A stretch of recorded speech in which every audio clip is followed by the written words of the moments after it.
Hello and welcome back to Jazzonomics. I've just woken up from a bit of a nap.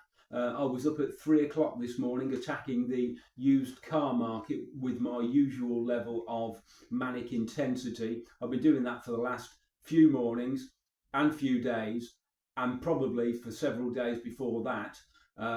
It does seem to be paying off. I can't really remember. It's all been a bit of a blur, but the end is in sight. And hopefully I'll be able to bag something and have it delivered for under £3,000. I'm not paying any more than that. I've not lost my mind. It's not a statement car. It's an estate. It's a diesel. It's not something you see in a hip-hop video, and it's not going to get all the girls to the yard. It's sensible, it's economical, and it's reliable.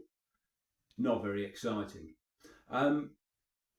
Television. My partner bought an iPad not too long ago, and she has a subscription for Apple TV. So I've stuck that on my telly, and at the moment I'm watching the Sharon Horgan comedy drama, call it what you will, Bad Sisters. I've watched the first series.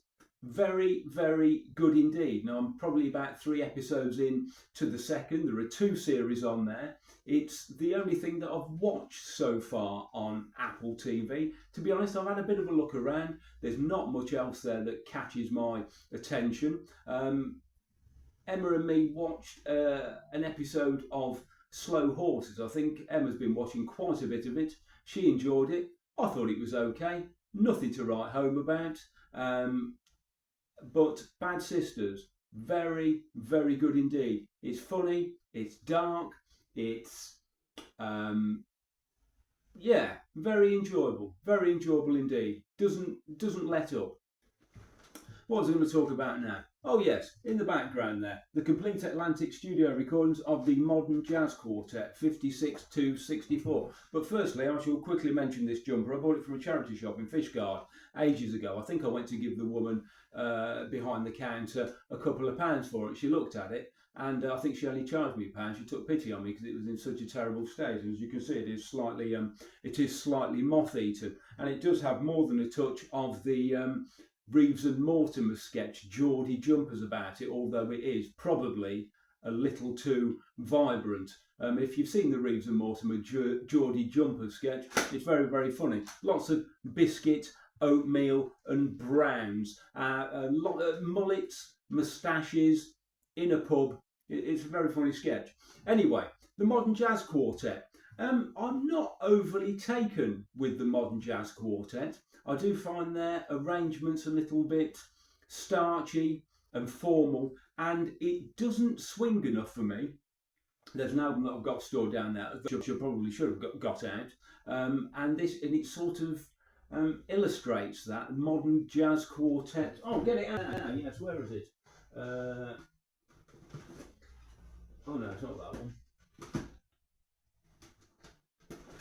Yes, the Modern Jazz Quartet, the complete last concert. A very highly rated album, but it doesn't really go anywhere from what I can remember. It's all perfectly pleasant and decent, but you just think it needs a little bit of oomph and grunt and drive, and that seems to be severely lacking. Milt Jackson is the vibraphone player in the Modern Jazz Quartet, and his solo albums are quite different to when he performs with the Modern Jazz Quartet. I'm looking at a few here that really stand out.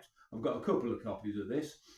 Soul Brothers, Milt Jackson and Ray Charles. Absolutely excellent. Ray Charles plays piano and saxophone on this, if I remember correctly. Well worth listening to. I think this may have been released on Atlantic. I'm not quite sure when. Well worth checking out. I've got a double version of this album somewhere. Very good. Banks meets Wes, Milt Jackson and Wes Montgomery. Again, this swings, unlike the Modern Jazz Quartet. A great album. One of my favourite Milt Jackson albums is this, and this is one that I heartily recommend, is Milt Jackson, Plenty Soul. Some great players on here. It's a small big band, if you like. I think there might be sort of 9 in the group at times. Cannonball Adderley, Art Blakey, Horace Silver. It's arranged by Quincy Jones. This is a brilliant, brilliant record. Recorded in about 1957. This version here also has bonus sessions from ballads and blues. People like Barney Casella on here, Lucky Thompson, John Lewis, who is from the Modern Jazz Quartet, Milt Jackson. Plenty, plenty soul, plenty, plenty to enjoy.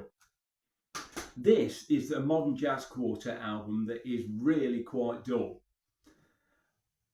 At Music In with Sonny Rollins, I was thinking the addition of Sonny Rollins would add an awful lot of oomph and grunt and drive to the charts that can sometimes be quite starchy with the Modern Jazz Quartet, but even Sonny Rollins can't lift this above pedestrian. I've listened to this once. I'm only keeping it because of I'm some sort of completist, and you know, it's in very good condition. But now that there is the box set in the background, I may think about moving this on. One to probably avoid, actually. Not great at all. And finally, another album that I've been listening to this week.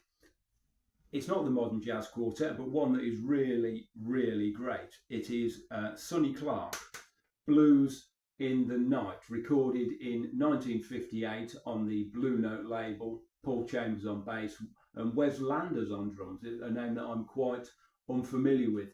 It's full, and as the title would suggest, it is very, very bluesy, brilliantly recorded.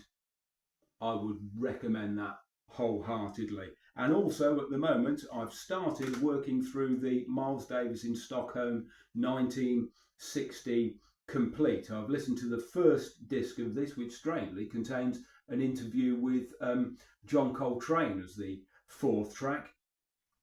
The tracks that I've heard so far do appear on the Giants of Jazz Miles Davis and John Coltrane 1960 album, which you can pick up very, very cheaply. I've mentioned that before on this channel. I've also mentioned this on this channel before. You know, you hang around long enough, there'll be repetition.